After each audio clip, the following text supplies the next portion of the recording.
Preste bem atenção uma coisa, quando ele usa esse verbo sabemos, é porque Paulo tinha conhecimento de tudo que vai acontecer com o crente na hora que ele fechar os olhos para essa vida. E saiba de uma coisa, crente que não tem visão do que lhe espera no céu, crente que não sabe o que lhe espera no céu, ele só vive pela vista. E quando ele diz, não vivemos pela vista, ele está dizendo, eu não vivo das aparências. Tem crente que se apegou às aparências desta vida. Ele está como a mulher de Ló.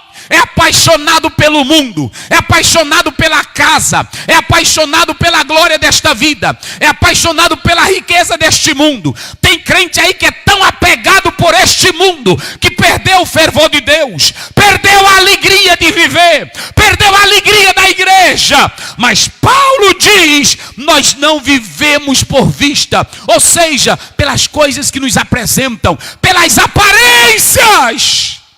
Vocês podem observar, queridos, eu estava hoje mesmo olhando na internet alguns cultos, e aí eu vendo o irmão nos cultos, um mexendo em celular, o pastor pregando, outro conversando com o irmão, outro sentado, o irmão cantando, ninguém louva mais, e eu estava entendendo uma coisa, eu sei que Deus pode usar, eu sei que Deus pode mexer. Eu já preguei aqui que a pandemia não vem de Deus, que a pandemia é consequência do pecado do homem. Mas Deus se vale desse mal para também sacudir a figueira.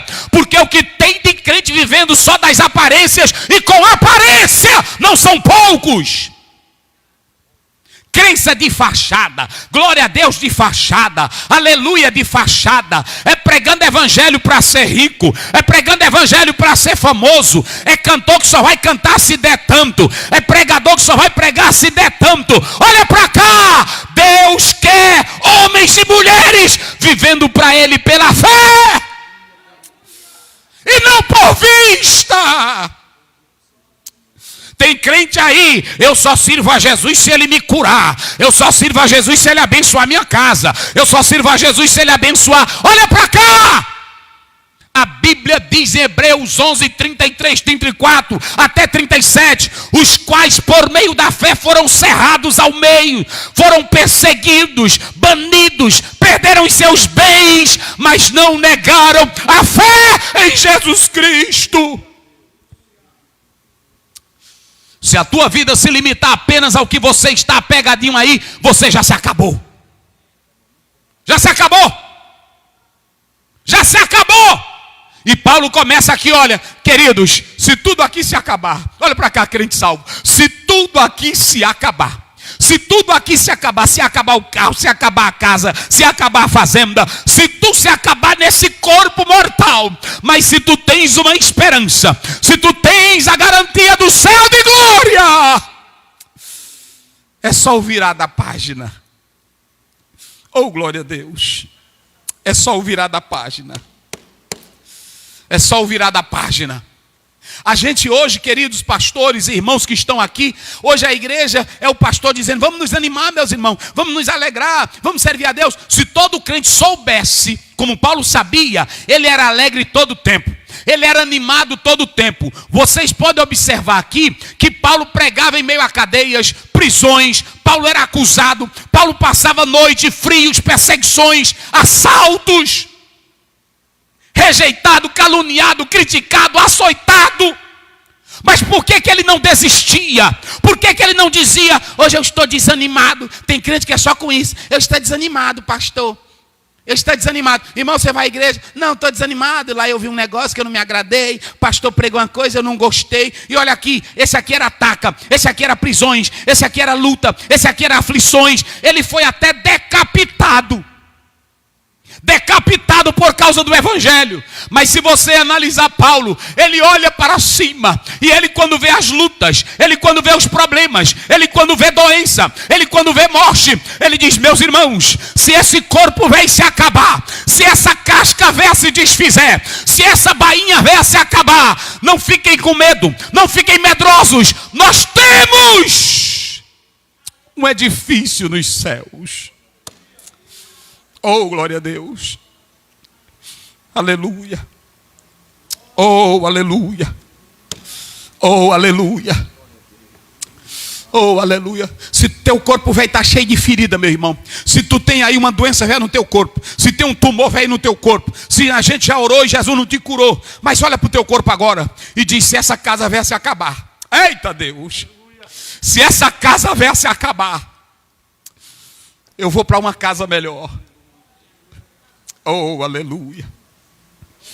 Oh, glória a Deus. João 14, 1-2. Não se turbe o vosso coração, crede em Deus, crede também em mim. Na casa de meu Pai há muitas moradas.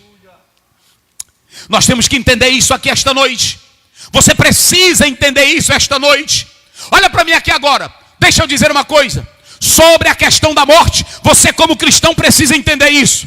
Primeira coisa que você tem que entender. Eu já falei as várias visões, interpretações que as pessoas têm sobre a morte. A segunda coisa é, quando o crente morre e o ímpio morre, qual é a diferença, pastor Oziel? Qual é a diferença? Eu vou mostrar. Abra aí Lucas 16. 1, 2, 3. Nós temos dois destinos. Paulo diz: eu sei para onde eu vou quando eu morro. Eu sei para onde eu vou, o meu endereço é o céu. Eu tenho uma casa, uma morada, um edifício no céu. Observem bem, vamos lá, pode ler aí. Isso. Ora, havia um homem rico. Isso. E vestia-se de púrpura e de linho finíssimo. Muito bem. E vivia todos os dias regalada e esplendidamente. Havia também um certo mendigo chamado Lázaro, que jazia cheiro de chagas à porta daquele, e desejava alimentar-se com as migalhas que caíam da mesa do rico. E os próprios cães vinham lamber-lhe as chagas. E aconteceu que o mendigo morreu e foi levado pelos anjos para o seio de Abraão. Peraí. Para onde é que ele foi levado? Para o seio de Abraão. Morreu quem? O mendigo. Isso, e foi levado para onde? Para o seio de Abraão. Preste bem atenção, vamos lá. E morreu também o rico e foi sepultado. O rico foi sepultado. E no Hades ergueu os olhos, Isso. estando em tormentos, e viu ao longe Abraão e Lázaro no seu seio. Pronto, tá bem, obrigado. Preste bem atenção, olha bem para cá. Se morre um crente agora, preste bem atenção. Se morre um crente agora, um crente salvo, lavado pelo sangue de Jesus, um crente comprado pelo sangue de Jesus, vida santa, que viveu por fé, preste bem atenção. Viver por fé é pisar esse mundo velho. Viver por fé pode ter pandemia, pode ter desgraça, pode ter doença, pode ter falta de emprego, pode ter falta de dinheiro. Viver por fé é saber que uma morada maior nos aguarda. E quando você fecha os olhos para esta vida, a casca velha se desfez. Gênesis 3, o que é pó, volte ao pó, não é isso? O espírito volta a Deus, a casca se acaba. O que vão botar lá na sepultura, quebrar. Sepultura é quebrar. Vão botar teu corpo lá. Ele vai ficar lá até o dia que Jesus vai voltar para arrebatar a igreja. Ele vai ressuscitar teu corpo, mas teu espírito está com Deus. Quando o crente morre, a primeira coisa é que o espírito dele vai para o céu. Eita, glória a Deus. Vai para o céu. Tem 4 coisas que o crente sabe sobre a morte. Primeiro, o crente sabe que a morte é um estado consciente, não é sono. Não é sono. Segundo, o crente sabe que na hora que morre, ele não vai para purgatório. Na hora que morre, ele não vai para uma ilha. Na hora que morre, ele não vai para um lugar cheio de mulher. Na hora que ele morre, ele vai para pertinho do Senhor Jesus. Eita, glória a Deus. Paulo diz lá em Filipenses 1:23, eu estou em aperto, porque tem hora que eu quero ficar, mas tem hora que eu quero ir porque está com o Senhor. Ele não falou, primeiro eu vou no purgatório, primeiro eu vou numa ilha, primeiro eu vou passar pela transmigração, primeiro eu vou descer. Não, ele disse, eu vou estar com o Senhor. Eita, glória a Deus. Lá é um local em que as pessoas estarão conscientes. A terceira coisa, a morte para o crente é bênção. Porque além dele entrar para o estado de gozo, paraíso. Oh, aleluia. Então deixa eu te dizer uma coisa aqui. O crente tem essas 4 conotações. Ele sabe que quando morre, ele vai estar vivo na presença. Se você ler a palavra do Senhor, Deus diz assim, ó, o nosso Deus não é Deus dos mortos, mas é Deus de quem? E a Bíblia diz lá em Mateus 17, estava com ele Moisés, estava com ele Elias. Se está com ele, eles não estão mortos, eles estão vivos. Então essas 4 coisas o crente tem que saber. Outra coisa que eu já expliquei aqui no período interbíblico é que surge essa ideia de que o paraíso ficava embaixo. Mas não tinha essa ideia antes, sempre ficou para cima. Quando você lê Mateus 6,10, quando você lê a oração do Pai Nosso, lá está escrito: Pai Nosso que está nos céus. Sempre foi para cima. Essa ideia surgiu no período interbíblico, de que ficava 2 lugares embaixo. Aí depois da morte de Cristo foi transferido. A Bíblia não fala isso. Agora, quando o crente morre, na hora que o crente morre, fechou os olhos para esta vida, a carruagem de Deus vem te buscar. Eita, glória a Deus. Ele leva teu espírito ao paraíso. Eita, glória a Deus. E tu vai estar em um estado de gozo, de uma bem-aventurança gloriosa, inexplicável com Deus, até o dia que Jesus vier buscar a igreja. Crente, na hora que fecha os olhos para esta vida, ele vai direto para a presença de Jesus. Eu me lembro que eu li uma história de uns irmãos que estavam sendo perseguidos, daqueles mártires, e quando cavaram vários buracos para enterrar os crentes vivos, porque queriam que eles negassem a Jesus, e pegaram um e colocaram num buraco. Enquanto aquele crente estava naquele buraco agonizando, uma pessoa da plateia que estava assistindo aquela cena, ele viu quando um anjo desceu e colocou a coroa na cabeça de um crente. Aquele homem olhou e disse assim: eu quero Jesus desses crentes e pode cavar um buraco também para mim, porque agora eu vi um anjo trazendo coroas para eles. É assim a vida do crente.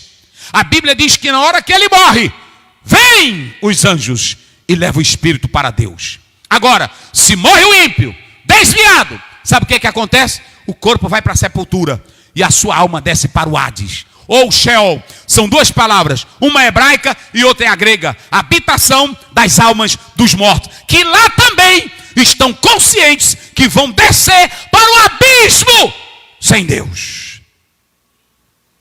Porque você tem Hades, Sheol, palavra grega, palavra hebraica, que falam disso. Não é sepultura, sepultura é Kebá, ou Kebé. É isso que é no hebraico. Agora, eles vão para esse lugar, como a Bíblia está descrevendo aqui. E alguém fala: não, o inferno era um monturo fora da cidade, Tártaro, Geena. Quando se fala de Tártaro e Geena, trata da prisão de demônios, como está lá em Judas 2. E o outro é o castigo para o ímpio, que não temeu a Deus. Quem morre em balada, quem morre de faca, quem morre no pecado, quem morre na desgraça, vai ressuscitar para descer ao fogo do inferno. Agora, quem morre com Cristo, quem morre com Deus, vai ressuscitar para a vida eterna. Mas nesse momento já goza da paz com Deus. Então prestem bem atenção uma coisa. Quando Paulo escreve aqui, ele diz assim, olha o que ele diz aqui, leia bem aí, pastor, o versículo 6 do mesmo capítulo 5 de 2 Coríntios. Só para vocês terem uma ideia, olha como é lindo isso aí, olha como é lindo. Pelo que estamos sempre de bom ânimo.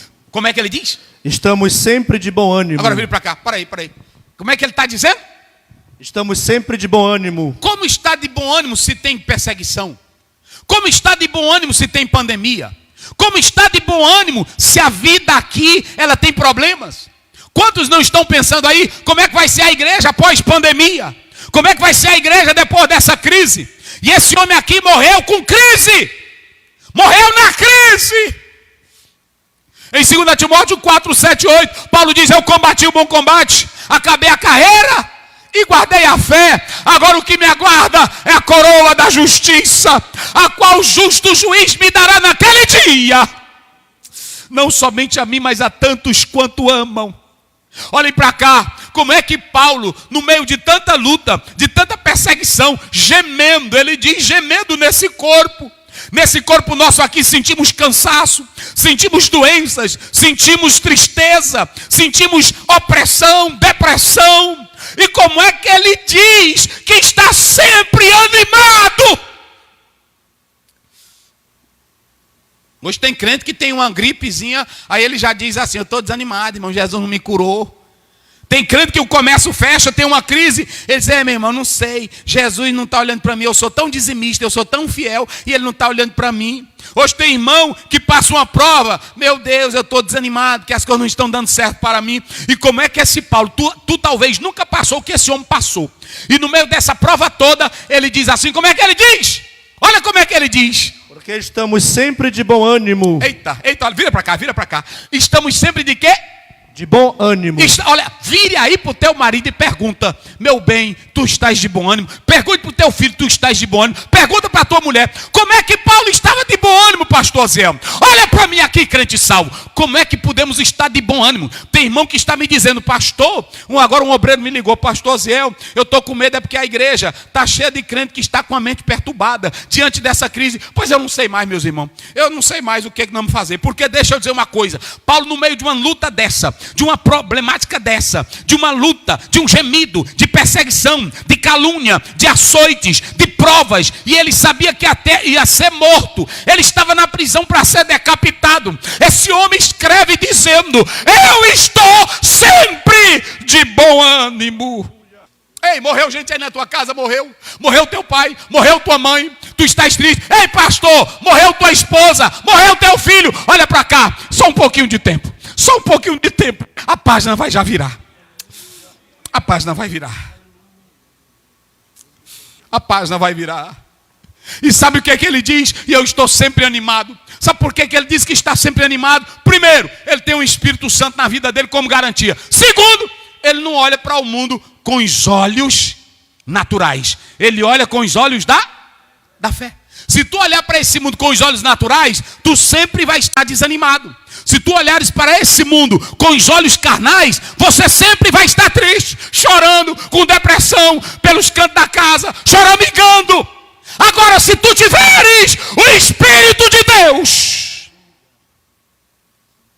e saber que tem coisas melhores aí para nós, tu vai se animar.